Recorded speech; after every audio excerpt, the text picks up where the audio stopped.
कि रात को आटा गूँथ के फ्रिज में नहीं रखना चाहिए। वो किसी मरने वाले इंसान के लिए जो पिंड बनाए जाते हैं वो उनका रूप ले लेता है, जिससे नेगेटिविटी आकर्षित होती है। तो इसके लिए लोग इतने ज़्यादा मतलब भयभीत भी होते हैं और कहीं न कहीं इस चीज़ को मिथ को मानते भी बहुत ज़्यादा हैं। तो इसमें क्या होना चाहिए कि ऐसा करना चाहिए कि नहीं करना चाहिए? पुत्री, सबसे पहले तो ये है कि ये जो मिथ है, ये हमारे जो है संस्कार ही धूमिल कर रही है। ये लोगों की बनी बनाई बातें हैं। नमक का पोछा लगाए, जैसे प्रेत खार खाता है, तो अगर आपके घर में वो खुला घूम रहा है या आप उसको रोज का भोजन मिल रहा है, आप उसको रोज का भोजन दे रहे हैं। देखिए, मांस कहीं भी पड़ा है, वो खुला है, उसी टुकड़े पर दुनिया भर की मक्खियां आ जाएंगी अपने आप। हो सकता है श्रीखंड पर, मिठाई पर इतनी मक्खियां ना आए जितनी उस मांस पर आ जाएंगी। ठीक है, चींटे आ जाएंगे पुत्री, छिपकलियां आ जाएंगी। ठीक है, और हो सकता है दरवाजा खुला हो, उसकी महक सूंघ के बिल्ली आ जाए, कोई कुत्ता आ जाए, कोई कौवा आ जाए, कोई अगर वो खुला पड़ा है तो कोई सर्प मरा हुआ है तो कितनी ऊपर से आकाश से चील आ जाती है। तो फिर अगर आप घर में साधन रखेंगे तो वो होगा। और बात रही आटा गूंथने की, तो ये फ्रिज है, बंद है। एक दूसरा, आटा आपने अपने लिए गूंथा है, ना कि दूसरे के लिए गूंथा है। दो, ये सेम ऐसे ही है कि आपसे उसका प्रेत तो निकल नहीं रहा शरीर से, उन्माद तो खत्म हो नहीं रहा, और आपने कह दिया इसका तो फेरों में बंध गया। ठीक है, ऐसे लोग बड़े ही नालायक होते हैं, और जो आपको वो बताते हैं, परहेज बताते हैं, वो भी बड़े नालायक होते हैं। उनको पता है कि ये परहेज तोड़ेगा, ठीक नहीं होगा, मैं इससे जितने पैसे मुझे लेने हैं फिर आगे चल।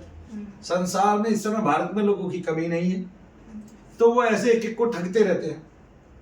ठीक है, खुद उनमें प्रेत खेल रहे हैं और पुत्री दूसरों के प्रेत निकाल रहे हैं, तो ये ठगी है। और इस तरह से बहुत सारे लोग ठगी कर रहे हैं। कई तो इतने बड़े ठग हो चुके हैं कि वो लोगों की भावनाओं के साथ खिलवाड़ करते हैं, स्मृतियों से रोग निकालते हैं कि तुम्हारी स्मृति में रोग है। जैसे मैं देख रहा था एक दिन, एक वीडियो मैंने देखी, बच्ची से पूछा गया, बच्ची ने कहा कि मुझे मलिन सपने आते हैं।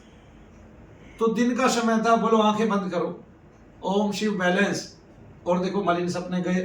आंखें बंद करो, देखो कोई सपना आ रहा है क्या? सपने तो मूर्खता ऐसी होती है, सपने रात में नहीं आते हैं, लेकिन आप आंख बंद करा के कह रहे हैं कि देखो सपने आ रहे हैं क्या? कितनी बड़ी मूर्खता है। किसी का कुत्ता मर गया है, कुत्ता कोई हिंदी भाषा थोड़े ना बोलता है, लेकिन मालकिन आ गई, उसको विषाद ज्यादा है, बाबा जी के सामने खड़ी हो गई। ठीक है, कानपुर वाले, और वो कुत्ता उसके मुंह से हिंदी में आवाज करके बात कर रहा है कि मुझे अब इनके घर में ही आना, जन्म लेना। देखिए, इसी में गाय की आत्मा, जय नाम का कुत्ता था, अब गाय देख लीजिए, गाय देख लीजिए कि वो गाय हिंदी में बात कर रही है कि मैं इनके घर में जन्मूंगी, इसी के पास रहूंगी और इसी के साथ रहूंगी। कितनी बड़ी बड़ी बातें। ऐसे लोग जो प्रेत कहते थे कि प्रेत को मैं निकाल रहा हूं, ये कर रहा हूं, वो कर रहा हूं, आज स्मृतियों से निकालने लगे। 450 प्रकार के रोग बताने लगे। आदमी एक आज तक ठीक नहीं हुआ है, आगे एक भी आदमी ठीक नहीं हुआ है। ऐसा आदमी तभी पैदा होता है जब उसके गुरु का आचरण भी ठीक ना हो। ठीक है ना? आज जैसे, और वो आदमी इसका बताता है अनिरुद्धाचार्य जी का, उनको बोलता है कि वो ट्रक क्लीनर है। किसी ने कोई काम किया हो और मेहनत से किया हो और वो कहीं से उठा हो, तो उसको ऐसे थोड़ी ना शब्दों से बोला जाए। ठीक है, महिलाओं की बात आई लिव इन की, तो उनके गुरु लिव इन में कुंवारी औरत के साथ सारी जिंदगी रहते, और वो आदमी भी जो है ना, क्या कहते हैं, वो लिव इन का पक्षधर होना हो गया, तो होना चाहिए उसको। तो हम ये नहीं कह रहे कि भाई आपको तो आपके गुरु का आचरण मिलेगा ही मिलेगा, तो आप उसके अनुकूल लिव इन में रहिए।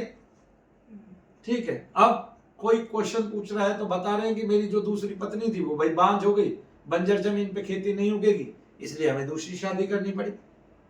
सीधा ऐसे शब्दों को बोलना नारी के प्रति वो अशुभ नहीं कहलाए। ठीक है कि नहीं? कोई समाज को समझा रहा है, बेशक उसका शब्द जो है संयोजन वो ठीक नहीं है, लेकिन उसकी मंशा तो ठीक है ना पुत्री।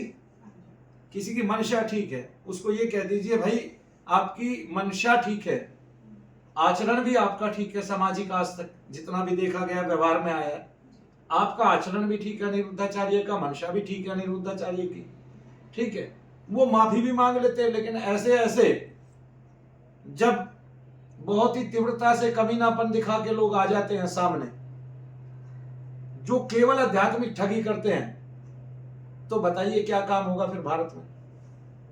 और क्वेश्चन आप क्या पूछ रहे हैं वो बताइए। ये जो आटे वाला जो अब जो आटा है पुत्री, उस आटे को आपने प्रेतों के लिए नहीं गूंथा है। आप जब किसी का आचमन नहीं करेंगे, किसी को पुकारेंगे नहीं, बुलाएंगे नहीं, तो वो क्यों आएगा? सबसे बड़ी बात ये, किसी के घर में पहले से समस्या है, अंतर में प्रेत है, तो वो आटा आदमी भी खा रहा है, वो भी खा रहा है, वो भी खा लेगा। पहले से ही है ना भाई वो उन्माद, तो उसको और पहले से ही वो रोग है, तब ऐसे में किसी की गलती नहीं है। तो आटा रखना नहीं चाहिए। पहली बात तो गृहिणी को उतना ही आटा बनाना चाहिए। देखिए, शुरुआत की रोटी हम गाय को देते थे, गो को हम माता मानते हैं, उससे हमें धन आता था। उससे हमें धन तब आता था आज से 40 से 50 वर्ष पहले। वो हमारा सबसे उत्तम साधन हुआ करती थी गाय। क्या हुआ करती थी? सबसे उत्तम साधन।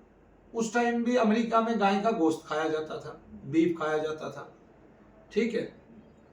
तब हमने ये नहीं सोचा गाय का कोई बीफ भी खाता है। जो हमारे लिए उत्तम पूजनीय है वो दूसरे के लिए पूजनीय हो जाए, हम ये कैसे कह सकते हैं?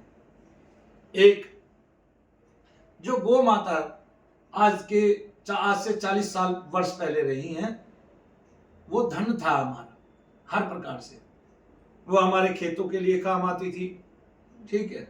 खेतों में उनके लिए हम चारा उगाते थे, गोबर उनका खेतों में लगता था, उससे उपज होती थी, ऊर्जा होती थी।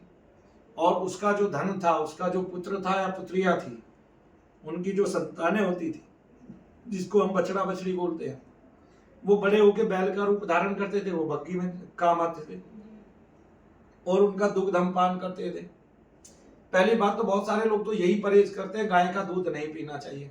जब देवताओं ने गाय के दूध का आचमन किया है, जो सुरभि माता है और जो कामधेनु माता है, तो हमें दूध पीने में क्या दिक्कत है?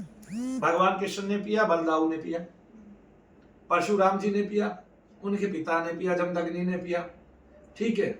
और इसके अलावा भी अर्जुन को पीने को मिला, तो नारद ऋषि ने पिया। तो ऐसे बहुत सारे महात्मा संत हुए हैं जिन्होंने गो दुग्ध का पान किया है। अब होता क्या है कि हम ये सोचते हैं कि वो तो उनकी संतानों के लिए होता है। कई नेता भी ऐसे हैं भारत में, तो उनको यही नहीं पता कि उसके थनों में इतना दूध आता है कि उसकी संतान 2 टाइम लगातार पी ले तो मर जाए। तो वो किस लिए आता है, अधिकता किस लिए है, ये बताइए। स्त्री के दोनों स्तन से उतना ही दूध आता है जितना उसके पुत्र के लिए प्राप्त होता है, आगे ना, क्योंकि वो उसी के लिए होता है। गाय को ऐसा क्यों होता है, भैंस को ऐसा क्यों होता है? क्योंकि वो पशु हैं, वो हमारी सेवा करने के लिए बने हैं, मानव सेवा करने के लिए बने हैं। तो हम जब उस दुग्ध का पान करते हैं तो हम बड़े होते हैं, रोजाना हमारे विचार बड़े होते हैं। और गो का दुग्ध जो है वो इतना पतलापन लिए होता है और इसमें GLA की मात्रा होती है। और गाय के दूध में या तो वो हमें माता के दूध से मिलता है या गाय के दूध से मिलता है, जिसको गामा लिनोलेनिक एसिड बोलते हैं, जिससे हमारी वृद्धि तीव्रता से होती है। क्या होती है? तीव्रता से वृद्धि होती है। तो इसलिए गो दुग्ध, गो घृत हम पान करते थे और हम जो है इससे भगवत कृपा से बहुत ऊंचे जाते थे।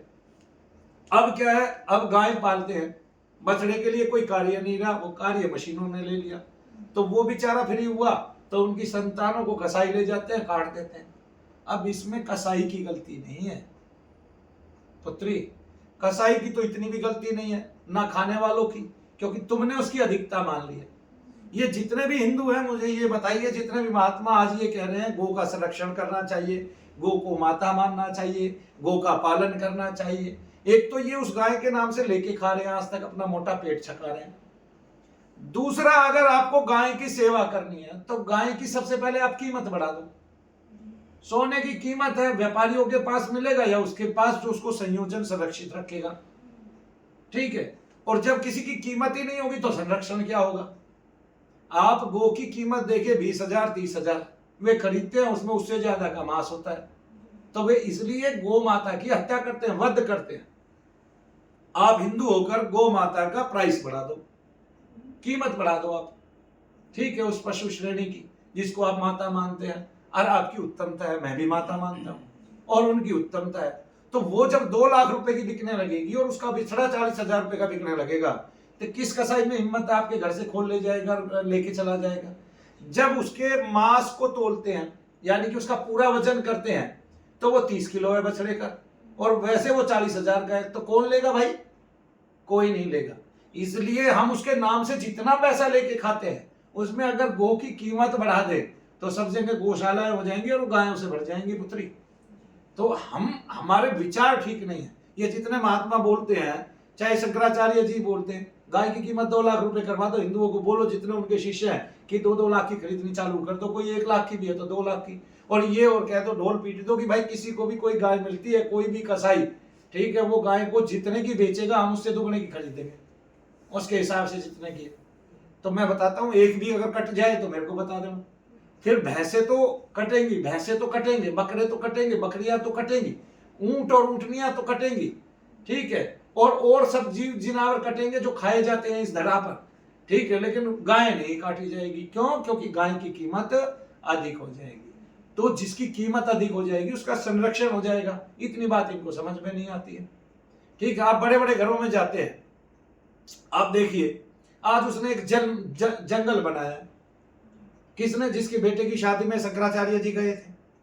क्या बनाया है? जंगल बनाया, हाथी रखे। उसको ये बोलते भाई इतना बड़ा जंगल बनाओ कि गाय गाय रखो, और सारी गायों को आप वैसे भी तो वे जो है ना जीव जिनावर खरीद के लेके आए, एक एक शेर को आप हैं जी 50-50 लाख का खरीद के लेके आए, 15-15 लाख का, या हाथियों को आपने खरीदा है और उनकी कीमत अदा करके आपने जंगल बनाया है। तो इससे अच्छा तो क्या कहते हैं, आप गाय खरीद के ले लेते, एक एक गाय 2-2 लाख रुपए की अंदर रख लेते और सब में बाढ़ लगा देते, फिर सारी गायों को वहीं गौशाला बना देते, वहीं पैसा इकट्ठा करके देते रहता पूरा भारत। मैं देखता एक भी गाय जो है बाहर चली गई और वहीं जाके सेवा कर लेते। उनको बोलते भाई 4 राज्यों में 4 बना दो, हो गया काम। पूरा भारतवर्ष जैसे मंदिर पे जाता है ऐसे गायों के यहाँ जाएगा, ठीक है। ये तो प्रेरणा आपने देनी है, आपने किया तो कुछ नहीं है, बस बोला बोला है, और बोलते हुए आप थकते नहीं, है ना। जय श्री।